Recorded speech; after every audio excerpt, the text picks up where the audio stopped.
Okay, so I'm sure some of you guys have seen these fixtures that mount to a workbench for changing your tooling out, like so. And this is just some cheap piece of crap. I can't remember if I got it from Amazon or where. I think it was like maybe $100 tops.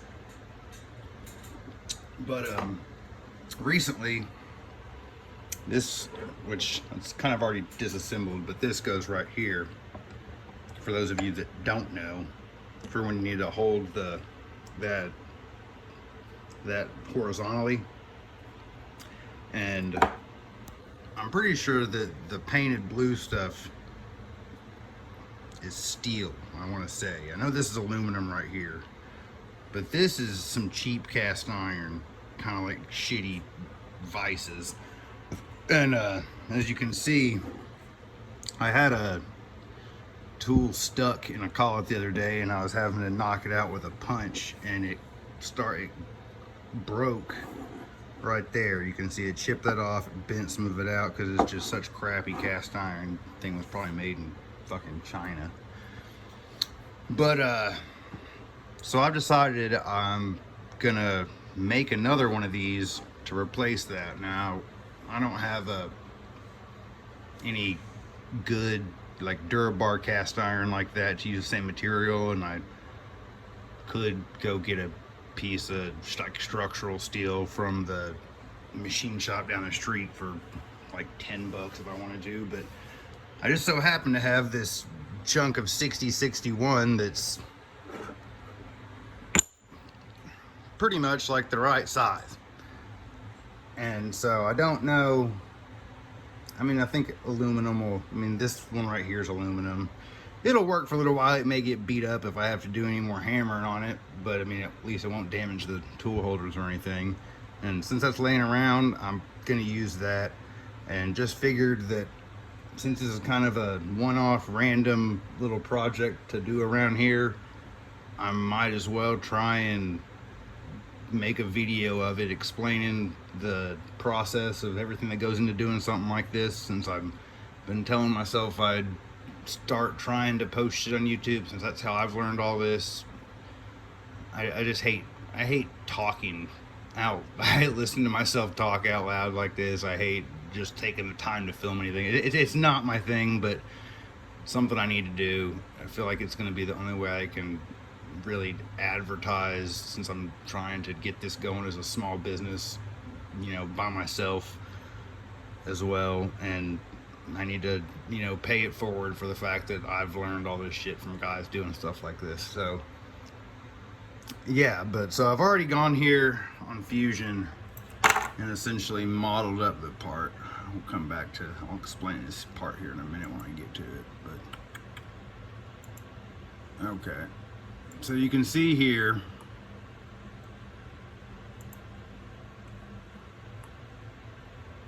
okay, so I've already modeled up the part kind of. I mean, a few changes, but okay, there you go. You can see pretty much the same damn thing.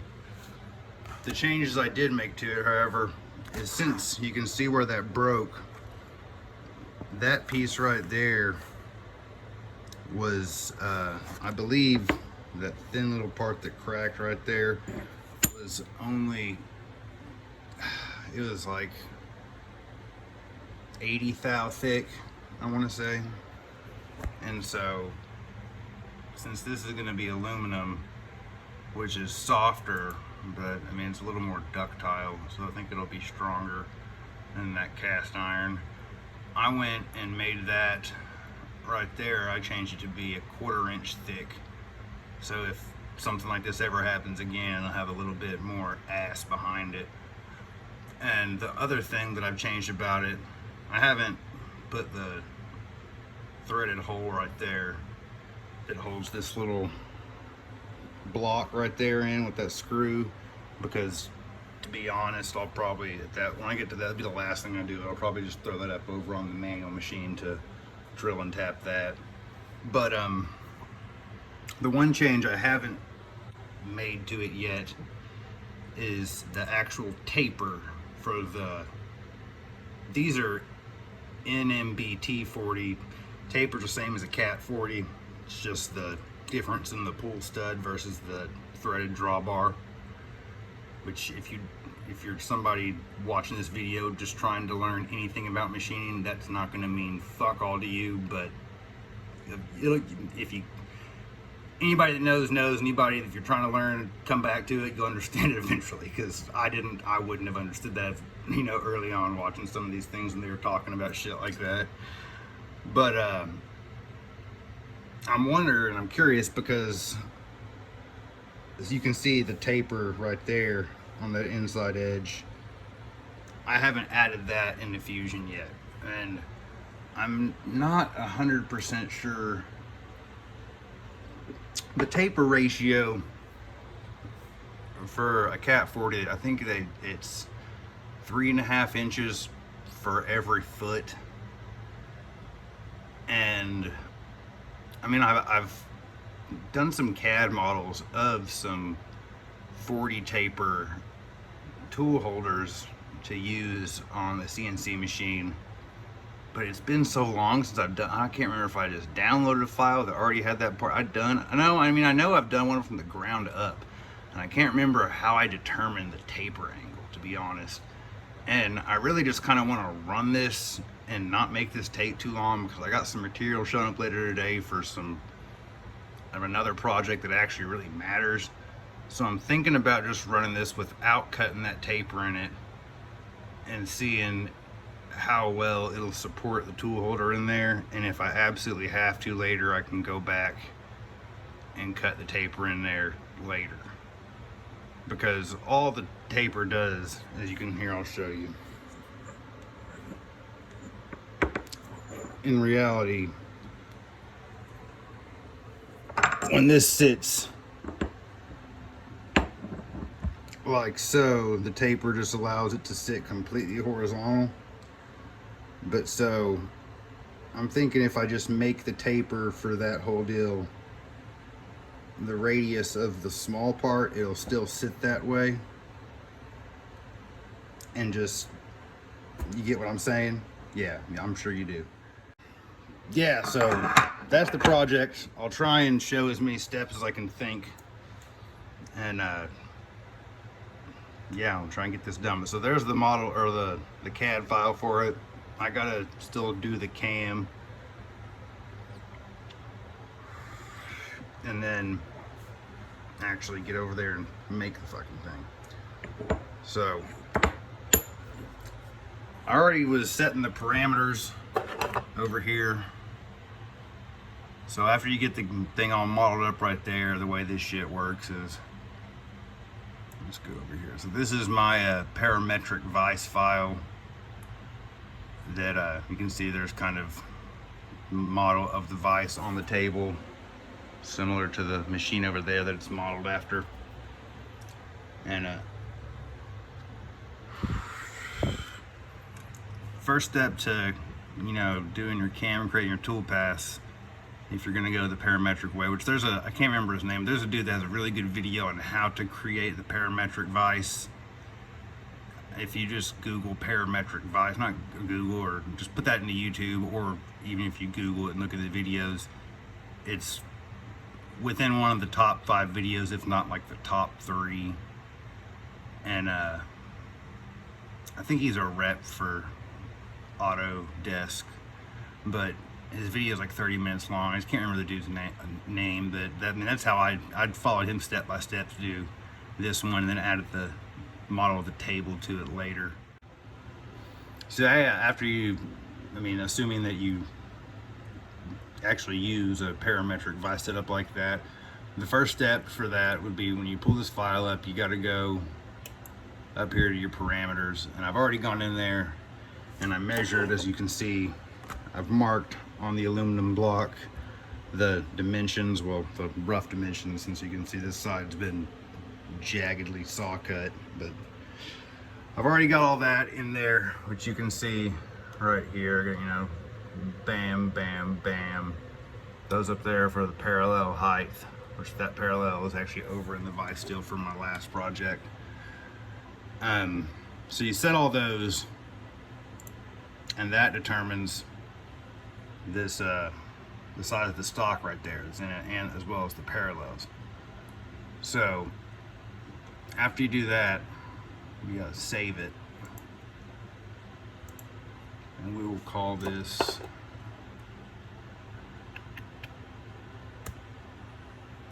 setup for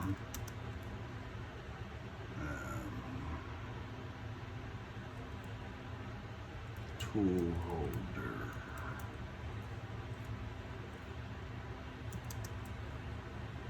Jig. Oh, sorry, I didn't realize I was aiming low there. But yeah, so we will save that. That's good. Exit out of that. Then, when you come over here back to your actual file,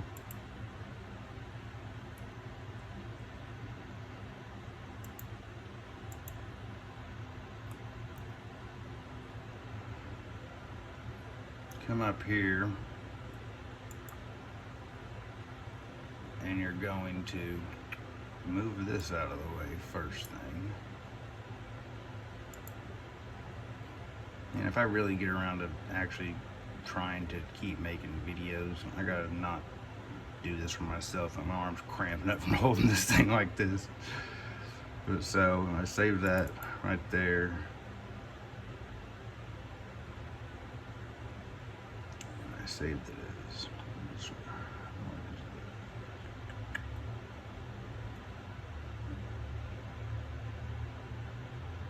I thought this would be it right there. Okay. So you come over here to all your files, right click that, since that's the correct file, and then you insert into current design, since that's the I have the design open for the part. So insert into current design. Now it's going to load from it. Boom, pulls that up. And I do remember that in the video of the parametric vise, the guy makes a point to say that you don't make the part fit the stock, but you make the stock fit the part, which is, I mean, it just, he makes it seem like an important part, and it just becomes part of the process that you kind of skim over, and I really didn't even need to mention it, but as you can see, yeah, you fit the stock and the vise to the part, vice versa, by the way you import it into this file versus importing the file of the model into the parametric vise file. But so, we'll move this out of the way.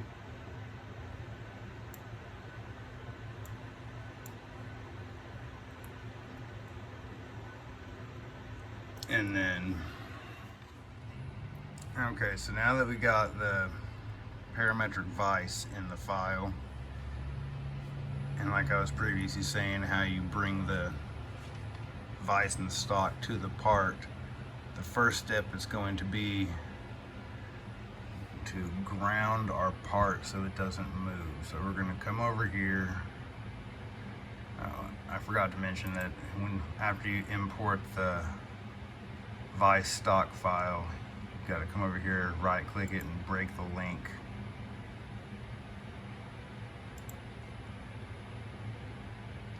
So then I've already changed this from a body to a component, the model there. So you right click it, come up here, just ground it where it's at. That way it won't move whenever I go to doing the next part. And so then we're going to come here, assemble, joint, and we're going to, the way we grounded this in place, we're going to join the model to the stock, and this is still done in the CAD portion before that's the, you know, the pre-steps before you can actually go into CAM. And so once we get here, okay, so yeah, after we've grounded that, then we gotta assemble a joint to bring the part to the actual stock, or the stock to the part, I mean. So you come up here, assemble joint, come back, come to your stock. I'm just going to choose the center of the top surface of it there. And then come over here, and we're going to do the center of the top surface here, that little square right there. And you can see how it moves the stock over there like that. Now, let me come down here. Sorry, it's kind of hard to try and do all this one-handed so I can hold the phone up. But okay, and so now the stock's situated above the part. So you come over here where it says flip. Okay, you can see now it flipped it right there. And this part is actually inside the stock. Now, you gotta go and, depending on where you want to position it in the stock, I think you may wanna, you know, move it down a little, move the stock up, I mean, to move the part down in it essentially, or whatnot. So you can actually position it where you want it, and although, you'll see in a second when I'm done doing that, it actually will then move the vise and the table and everything over with it. You just see the stock getting moved over because that's where the actual joint is. But let me figure out where I want to have this positioned in the stock really quickly, and I'm gonna put the phone down for that, and then I'll pick back up after I actually move it over there. Okay, so I decided that I'm just gonna leave the part pretty much dead center in the stock right there, and I was just going to raise the stock up 50 thou to have a little bit of material I can face off to try and get a flatter surface from the extrusion surface of the stock. And so after I do that, come here, click OK. I'm gonna zoom out real quick so you can see what it's actually about to do when I do that. Click OK. Bam. Okay. So now I have created the joint right here. That one of these two is one is the joint that has the part ground in space, and then one of those is now the joint holding the part to the transparent stock right there. And now we are ready to go and cam it up. Let me see how much space I got between the vice jaws and that. Yeah, way more than enough. But okay, so then after you do that, come up here to design. You're gonna change it to manufacture. Okay, but so, 1 second, grab a drink.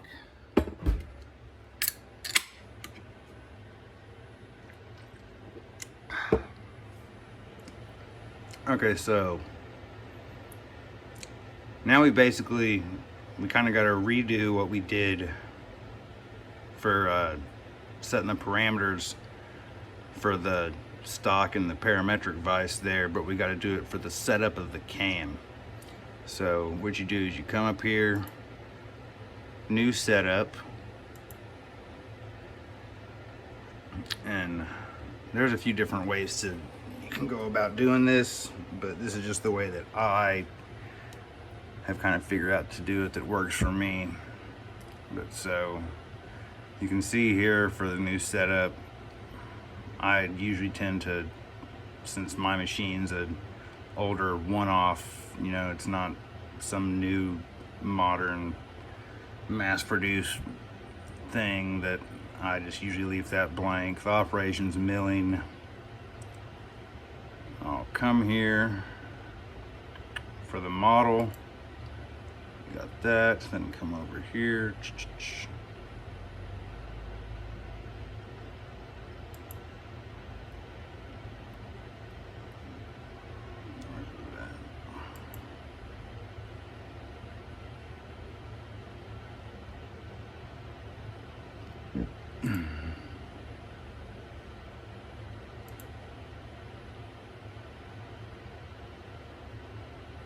Oh, it's doing the whole thing because I haven't changed those yet.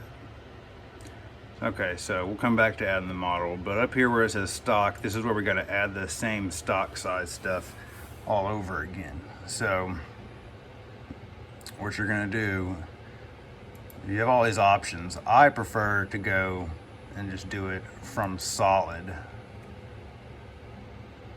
And then right there, solid stock, I come down here, and since I've already got my stock there that I did, click on that, and you can see now how that's turned blue right over here. It now shows the same dimensions that I have wrote on my block there. So now we've got the stock that has been, you know, from the parametric vise file that the part is connected to via that joint, and now we have the same dimensions for the stock set in the cam section for showing the material that will be removed of the part when we're camming it. And so after you do that, come over here, program number. What was the last number I was using over here? Let's see.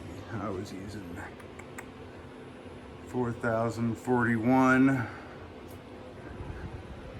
me see which range I want to go with. I think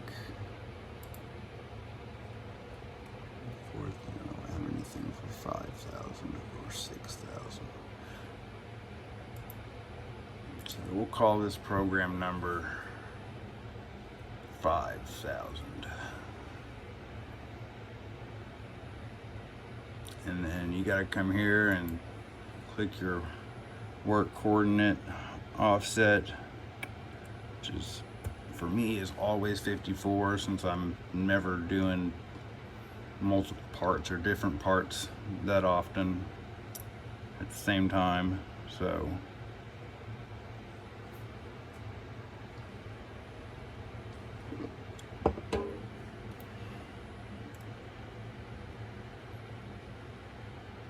and then we come back to this first one. Now you can come here and click the model to have that file added there.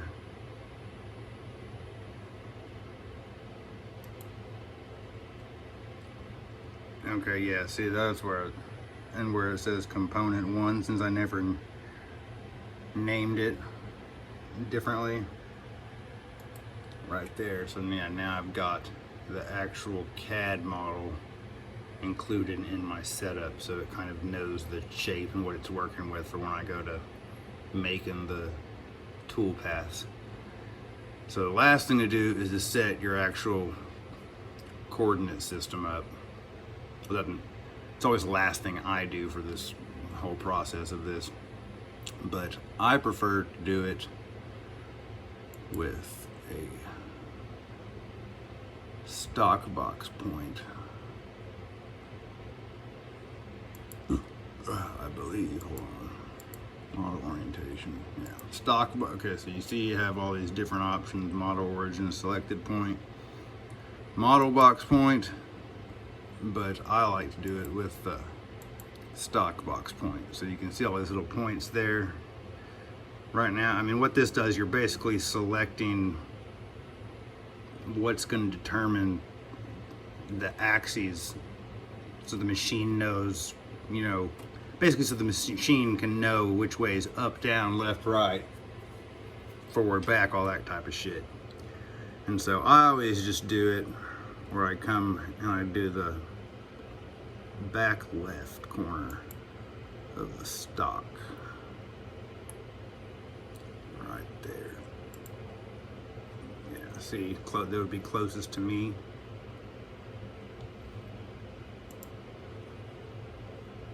And at the top, because later I have to come in and indicate the edge right here, the outside edges of that, to know where it's at.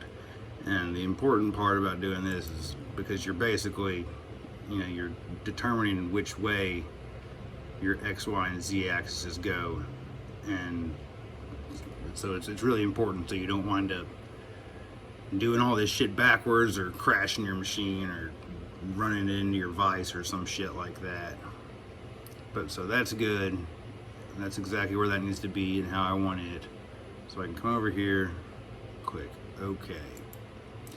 And so now my setup is done over here, and you see where it says setup 1.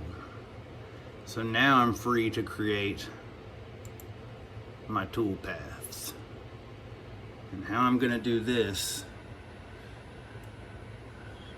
for the removal of the most material, I don't even know if I'm going to face it off top originally. I may just go straight with an adaptive.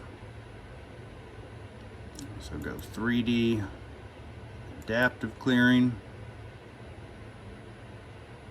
You gotta select a tool. I'm going to go with my big boy 3/4 inch nose radius destroyer and mill 3 flute. Select that. It's already got everything preset that I want for my settings. And then come here. It's the first op, so I don't need the rest machine stuff. Once again, you're going to select the model like you did in the setup. It may seem kind of redundant, but it's just what it is. So come back over there. Component 1, since that's my model. And then right here where it says stock contours, click nothing, and then come down here and click on that yellow outline of the stock until that changes to say chain. But okay, so then what you do is, where did I stop at? Okay, I've already selected both of those. So then you come over here to setting your heights and whatnot, which I think I'm just going to leave them pretty much how they are. Yeah. I'll change the retract height to make it a little bit less. And top height will be, yeah, stock top, model bottom, retract height. Yeah, I'm happy with all that. I'm not going to do a whole bunch of changing to that stuff for this one. And I don't always keep the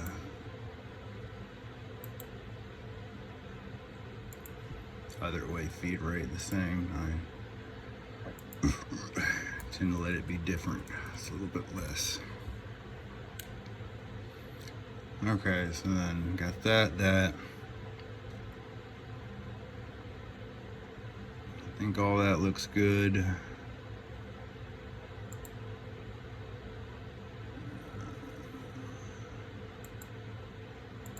Always use high feed. That's usually how I do that.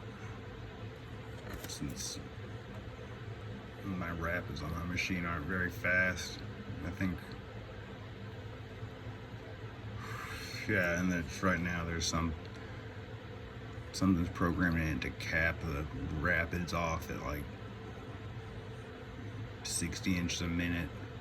Sucks, but I keep forgetting to call my tech guy to figure out how to turn that off, but then all it'll do is bump it up to like 95 inches a minute since it's an old machine. But okay, so yeah, all of that looks pretty good. I think that's how I like it.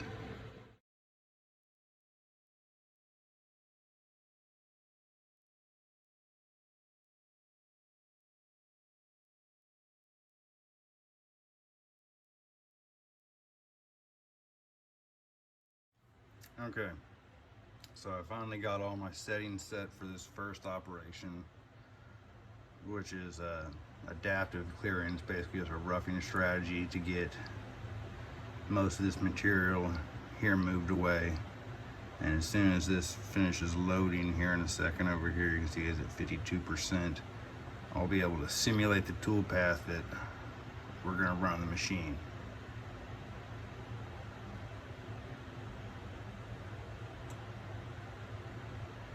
Okay.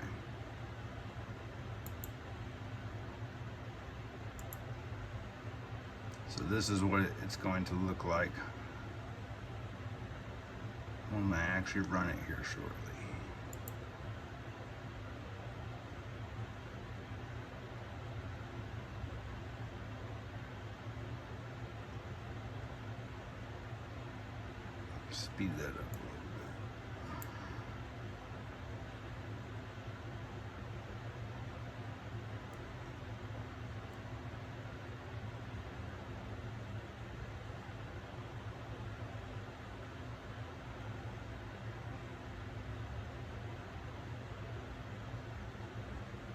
And it's always important to go and watch a simulation of it like this, because if you've done anything, if any of your data you've input would cause your machine to crash, it'll show it in this. And down in that little bar where it's green, there would be some red lines, and then it would stop and everything would turn red, and you know, that way you know that you fucked up before you actually fuck up.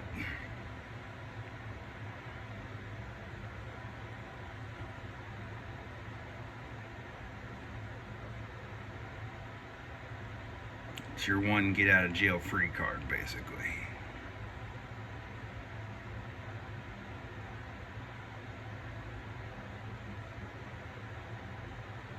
But yeah, so you can see how just setting that one roughing strategy up, like, it does all the creating of the toolpath for you. I mean, the different data you input in there can change how the you know, parameters of the toolpath it generates, but like, I don't have to go in there and tell it to do all that shit, you know, specifically. Like, I tell it its limits and it generates something like that, and so I'm pretty happy with that. I think we're gonna do one more thing. I like to also go back to the simulate after I watch it run, and not actually watch it run, but I like to come down here to stop it at the very end and just see what I'm left with after that first toolpath or first operation. And since I had it set for to leave a little bit of stock, I think I had it set to leave 20 thou of material on all sides. That's why that's still showing in blue right there.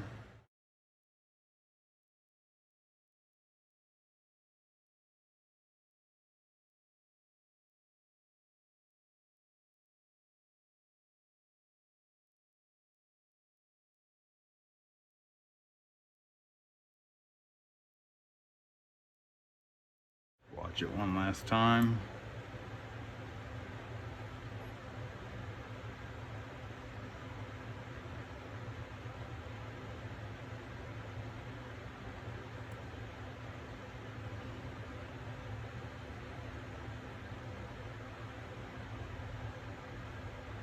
And I am happy with that. That is going to be our first toolpath.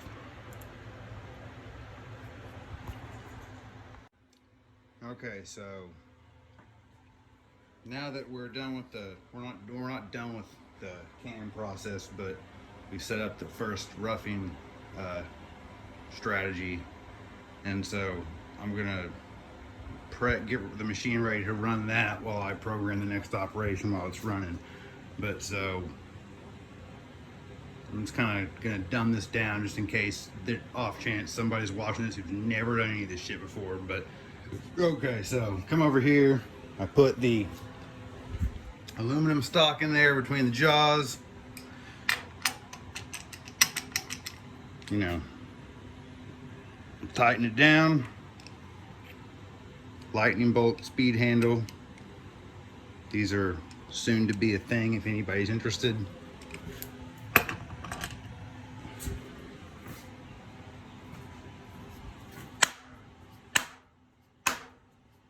But what I like to always do is, when it comes to, hold on, damn, I wish I need like a camera on my fucking head. I need two hands. But the speed handles at the lightning bolt, or just the normal handle there, they're good for getting it, you know, in there first, but I like to come back with a torque wrench afterward and get a little more specific with, yeah, I gotta put the phone down. I need to do this. But I like to come back with a torque wrench and torque it to a certain number. As you can see right here, I have the values for a Kurt DX6. You know, torque it down that many foot-pounds, you get that many pounds of you know, gripping pressure holding it. So I generally try to shoot for around 30, between 30, 40, but at least around 30 when I'm holding stuff. That way I have the ability to try and do a little bit more aggressive cutting at times.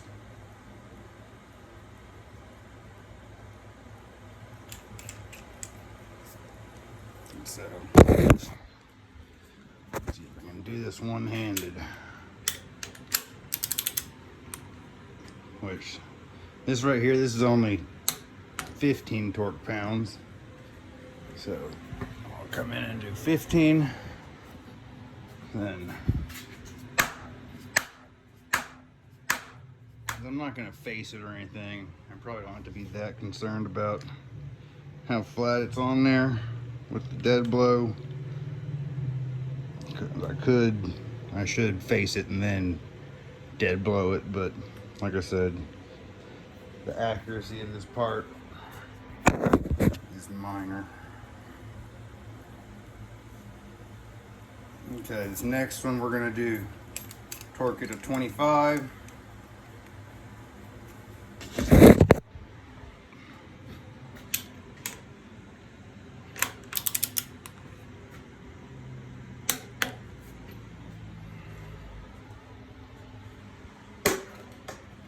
A little bit more dead blow. Now I'll come back and I'll do it.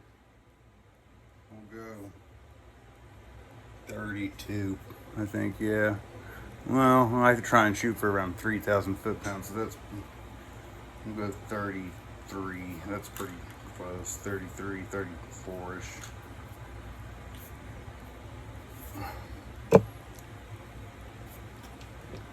That, just with an estimate, should put it at just a little under about 3,000 foot-pounds.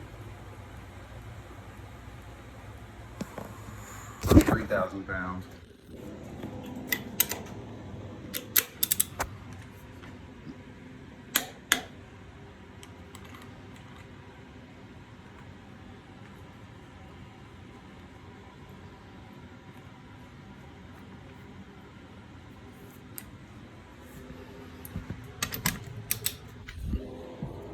And then one last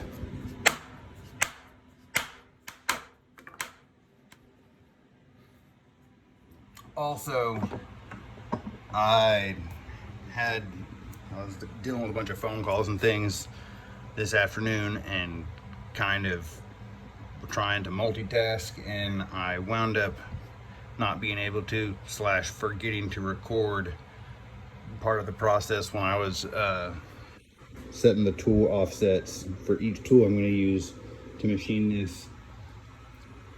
But just know that I did it using the paper method, and personally when I do that I use down here, I have some random gas bills from here because I know that the paper that the gas company uses is exactly 4.5 thou thick.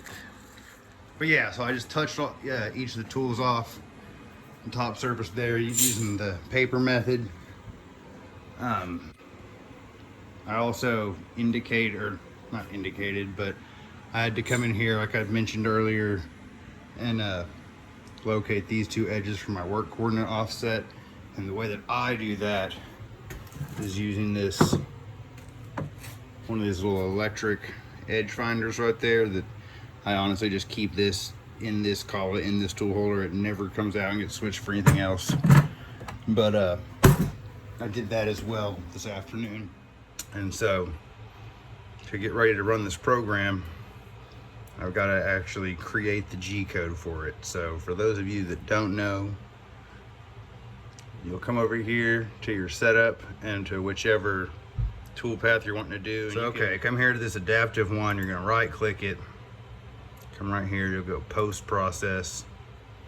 You can see right there where it says program number is 5,000, like I had mentioned earlier when I was doing the setup. And because this control is a fucking Chinese GSK. I mean, it's not a terrible control, but it's, you know, it could be better. It's essentially just almost an exact copy of an older Fanuc style control, but I mean, it is lacking a few things, like it, you know, it's not compatible for any probing. You know, there's a few other things that would be nice to have on it, but it definitely was not the smartest, you know, thing to learn on. There's a lot other controls that I could have gone with that would have been a lot easier to learn this whole process on. This one, I would say that just for programming it in general, it's kind of, I don't want to say finicky, but you gotta know what you're doing. And I'm glad I have a really good tech guy over at Servo in Ohio. But so, because that's based off of a Fanuc control for the most part, there's a couple of differences. I think there's a few G codes that are different, and maybe a few M codes as well that are slightly different from Fanuc, but for the most part, it, you know, it's pretty much the same. So when you get into Fusion right here, and for the post, you see, you come here, and a lot of times they'll have a, I mean, you can get in the library and selections of different kinds of machines for how it's going to post process your code. So it, you know, because different controls read G codes slightly differently, and you know, they're not all compatible. And this, the only GSK that Fusion has is this GSK. What is going on here? Screen. Yeah, is this GSK 928MA, which is not the GSK over there. So I was told by the tech from Fusion just to use the Fanuc post processor, and I mean, that's worked so far. You'll see here in a minute, I have to make a few little changes to the actual G code manually to make it operate, but at this point, I've just got so used to doing it, it's second nature. And at first it was kind of like, what the fuck, because, you know, I didn't know what the hell, I'd never programmed anything before that. But okay, so got that selected, file number 5000,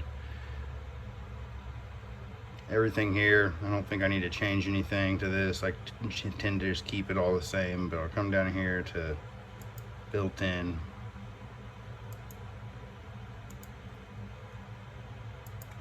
What's going on? Why is that not? Okay. And yeah, everything is exactly how I keep it set from the last program I ran in here. So you can also go over here to operations, and this is where, if you were wanting to, say if it was using the same tool and I wanted to run the adaptive followed by any of these other programs using the same tool, I could put them in the same post file to put on the flash drive and then take over the machine to upload. But like I said, I'm just going to use the first operation for now there. But so go back to settings, and I downloaded it. I mean, this the NC file editor, I downloaded it originally, but I've never really used it. I've just learned to edit the G code from within a notepad rather than using the NC file editor, which maybe one of these days I'll get around to playing around with that more, and you know, I'm sure there's some benefits to it. And just out of habit, I always still keep that checked even though I don't use it. So come down here, post process, you'll see it automatically because I left that checked. It'll pull up the NC editor here, and that computer screen is nasty looking. But like I said, I don't really use this for anything. I thought I was going to originally when I was learning all this, but I just don't. So then I'll come here and exit that out. Then I come here and I pull up my files to where I save it to my post processor outputs, and come here, file 5000 right there, open it up. It's a notepad file. And then I learned through the help of my tech guy and just a little bit of trial and error, because his machine's not identical to this one. The one he operates, he doesn't have a GSK control, he has a servo control, but once again, that's based off the, I can't remember which model, but one of the older Fanuc style controls. But so I've figured out that in order to make this work, even though they tell you normally that you have to have this % sign up top in front at the very beginning, the very end of the program, it will set an alarm off on my machine if I have it in the front, and it will not allow the program to run. So I gotta delete that. And then I will come down, I gotta pull up an older program that I've already edited to use. I'll show you why, just because it makes this faster to make the necessary changes to run this. But the way I taught myself how to do this was through one of the Haas help videos. I think it was the 8 or 9 line, the simple 8 or 9 line code for G code programming. And although I wind up using not every one of those that they talk about, because I don't have a tool changer, and the coolant system I've added to the machine is all manual. I don't have to program that in there.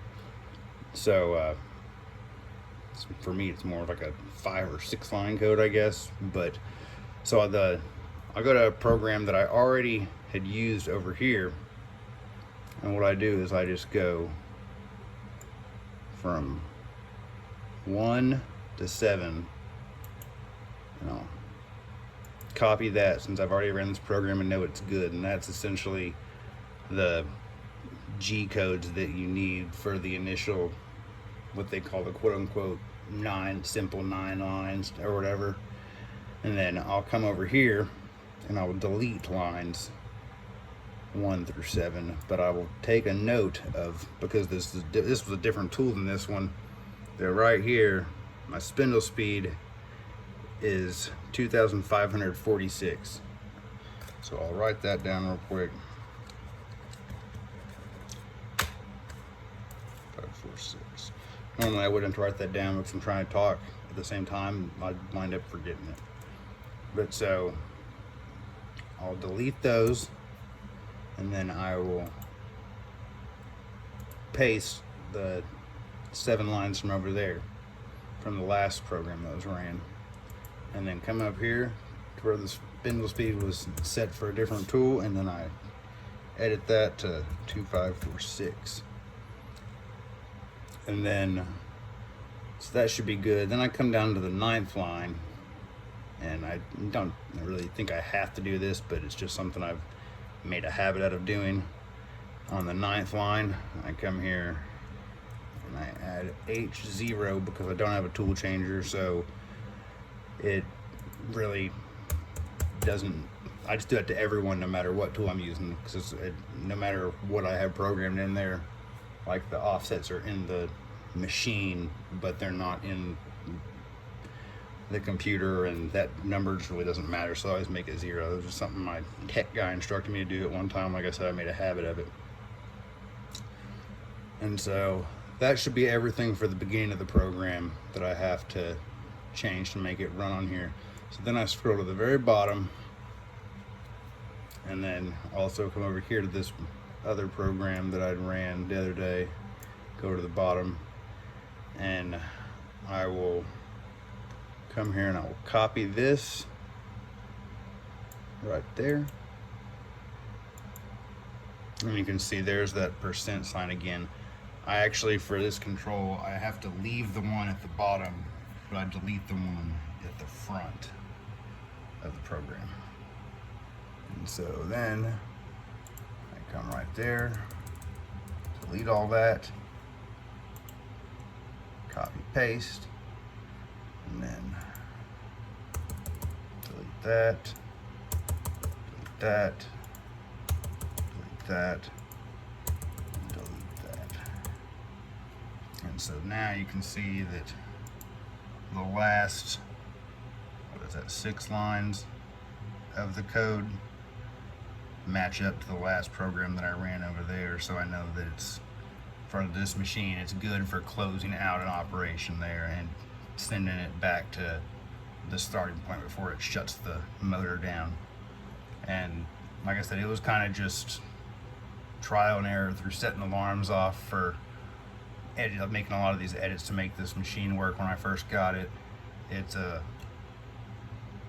like I said, I definitely, if anybody's going to be trying to buy a CNC machine to teach this stuff for themselves, I would recommend a different control to start out with, something more like, I mean, if I would have had the money, I would have got a Haus, but I feel like, I mean, I've heard that the Tormach control is pretty easy to use, and there's a lot more online help for learning how to use a Tormach control and like a Haus control versus a GSK control. Since it's made in China, they have absolutely no customer service outside of China. Like, I mean, I've tried to call and ask a few questions one time, like you can't even get a hold of somebody that speaks English. Luckily, my tech guy for servo knows enough about the servo orient controls, which are, like I said, based off the Fanuc one like this, so they're very compatible. So he's able to help me with a whole lot, but you know, there's even a few differences here and there that, yeah, I mean, if you just shop around and don't make the mistake I made, is all I can say, with getting a control that's a little bit extra confusing. So okay, so that's done. Then I come back up here to the screw back. So come back up there, and I gotta save this to put on the flash drive. So you go save as, and I put it back into the same file I got it from, but it was originally post-processed as an NC file. On the machine, I have to run it as a CNC file. So I'll come down here, and where it says text documents, I just put all files, and then you have to come up here before the code, and you have to put a capital O in front of it, .cnc. And that, once I save it, that'll convert it over to making it compatible to read on the control. I've already got the flash drive in there, so now open this up, and you can see right there, there was what I just worked with. Well, if the screen show, not super bright, right there, yeah. There was the original NC file. There's the CNC file right there at the 5000. So I will just click this, drag it over to my USB drive there. Open that up, see what all I have in here. And it's on there, and I don't need these anymore either.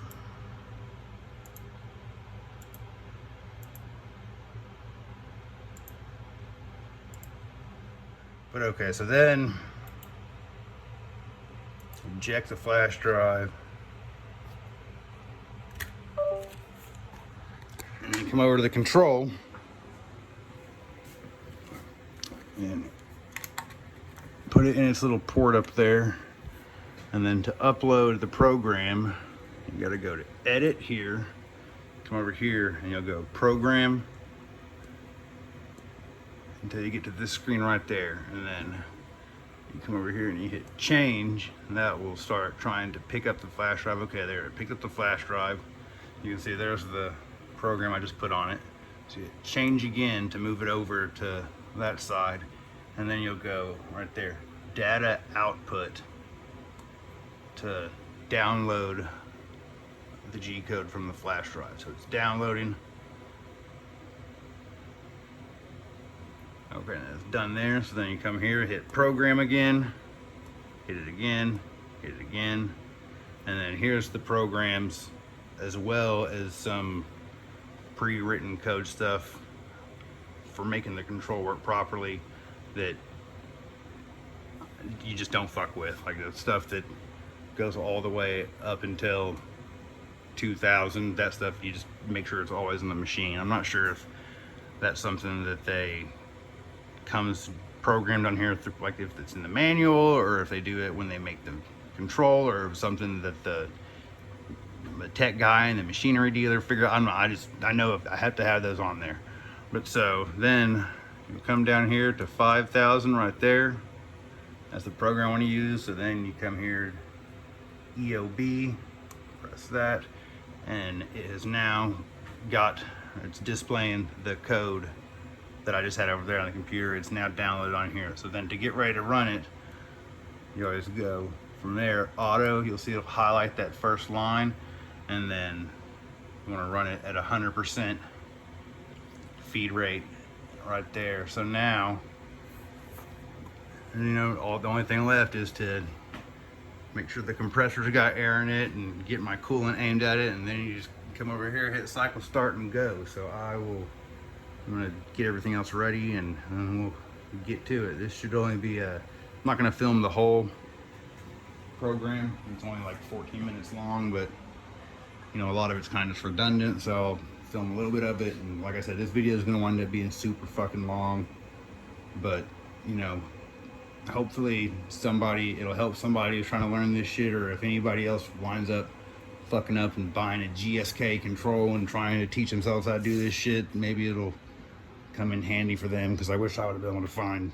There was one guy that had some YouTube videos using a GSK control on a VMC, but it was somewhere overseas, and he had a very heavy, he had a heavy accent, but he wasn't even speaking English, so, and there was no subtitles or anything, so like you could see what he was doing, but you couldn't understand what he was explaining.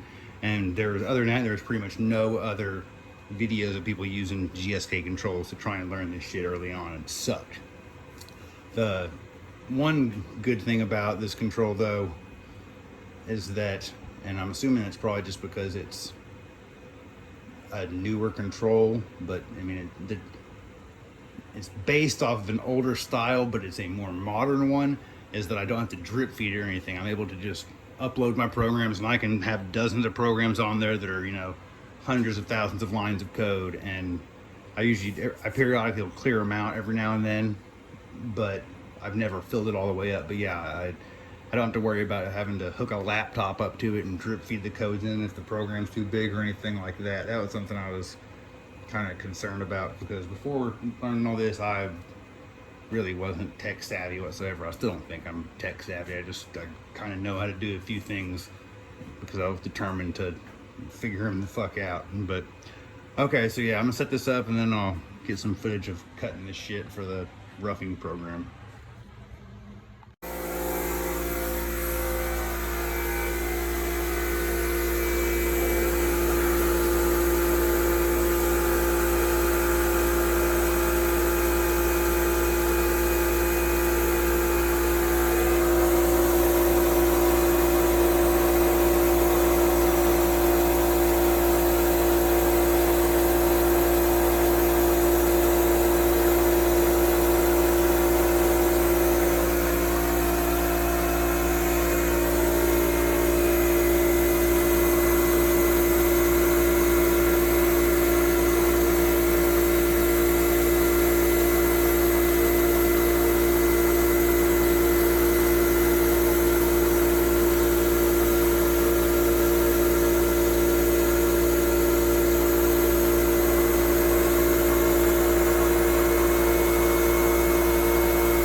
heat gets in here. It sucks.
Turning off the ghetto coolant. But yeah, those are some pretty good sized chips right there. Look at those.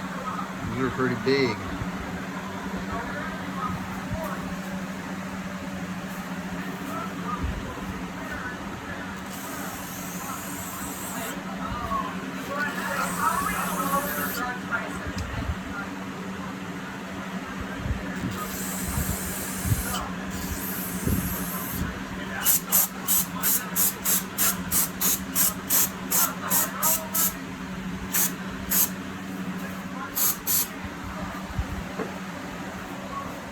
Check out this. That was our roughing finish, or roughing strategy, with a 2 thou of stock to leave, so we can try and get a better finish. But you can see, like right there, that's more than 2 thou, so that's it'll cut some of that down, but it's still gonna have some of it there. I should have made it higher than 2 thou, but like I said, this part, most of that shit isn't really crucial, it's just cosmetic.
Okay, so since I did my Op2 of facing off the underside of the part manually, I didn't have to program anything for that, but I only did that to save time because I knew I was gonna have to do all this. I was gonna have to program Op3 here, and so I've already done everything here on the computer.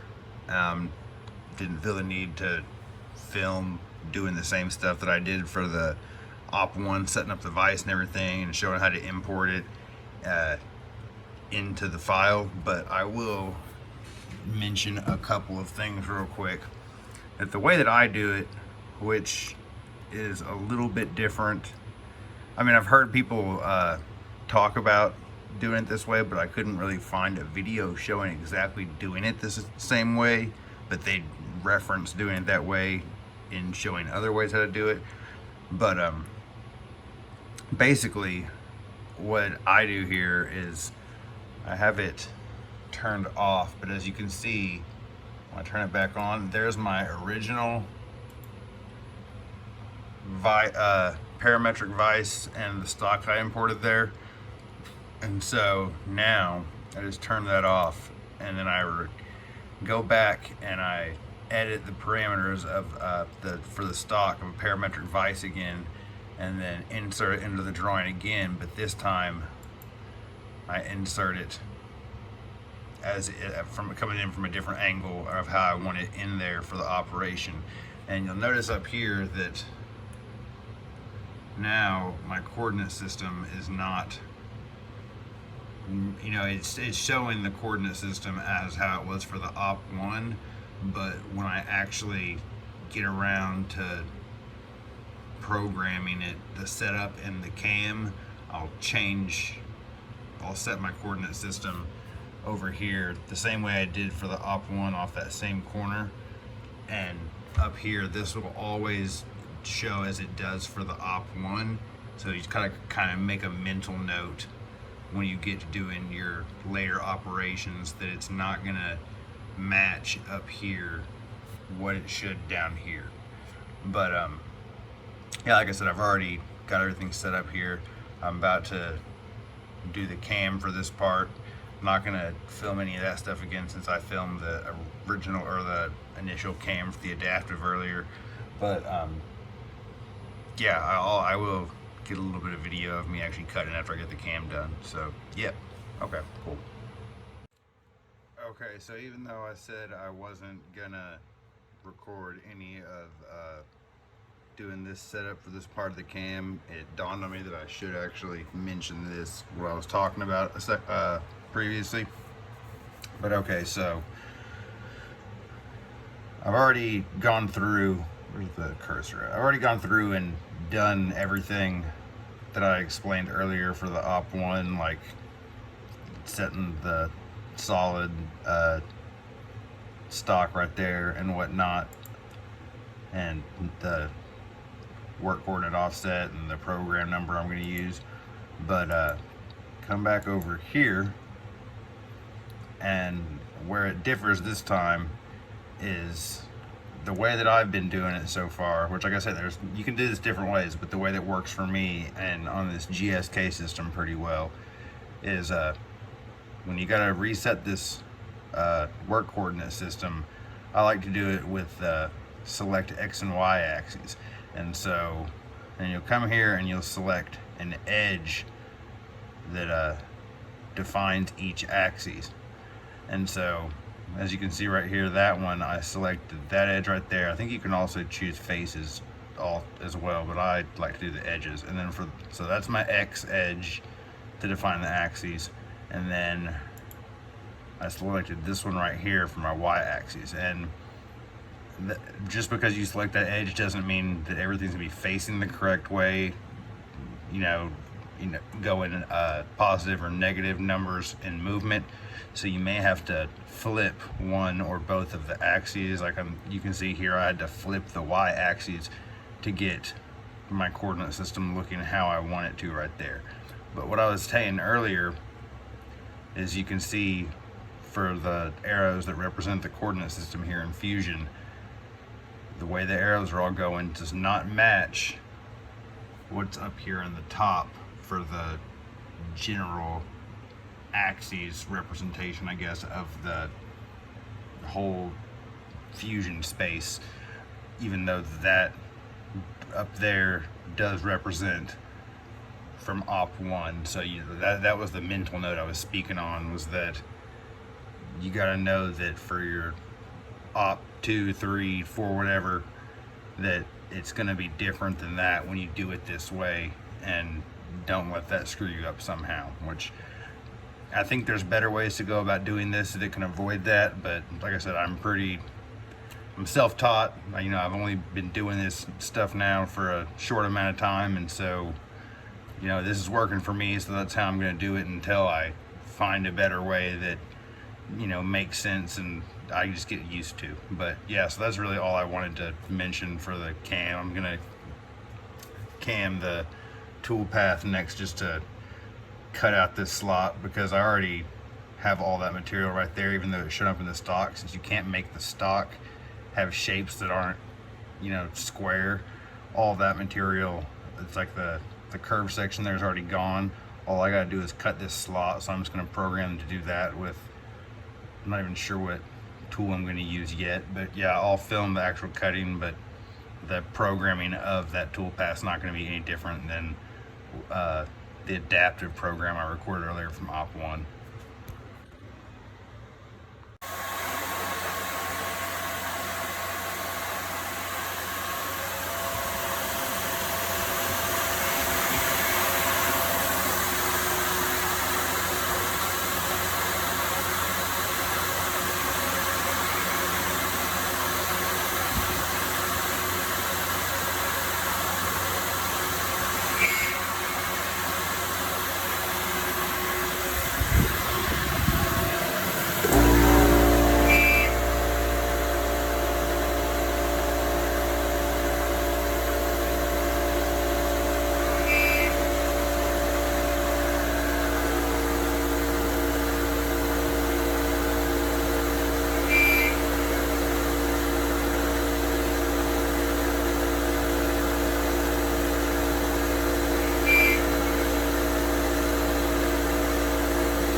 Okay, so we got our finished result here for the replacement part for the 40 taper fixture for installing tooling and whatnot. Yeah, like I said, where's the original? Let me get the original one more time. I think I showed it earlier, but here was the original.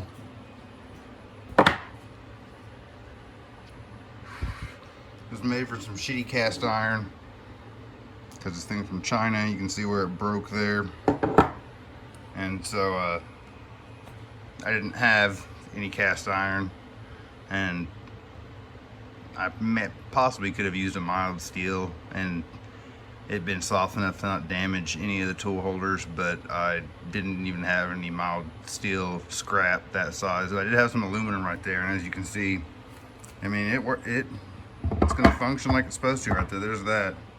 I was kind of concerned about, because I didn't actually cut the taper right there, as you can see in that area into it. I just left this one straight, but removed a little bit of extra material from this part up front, and it still sits in there straight just fine. Didn't even, and since it's aluminum, I don't got to worry about it tearing up the taper of the tool holders.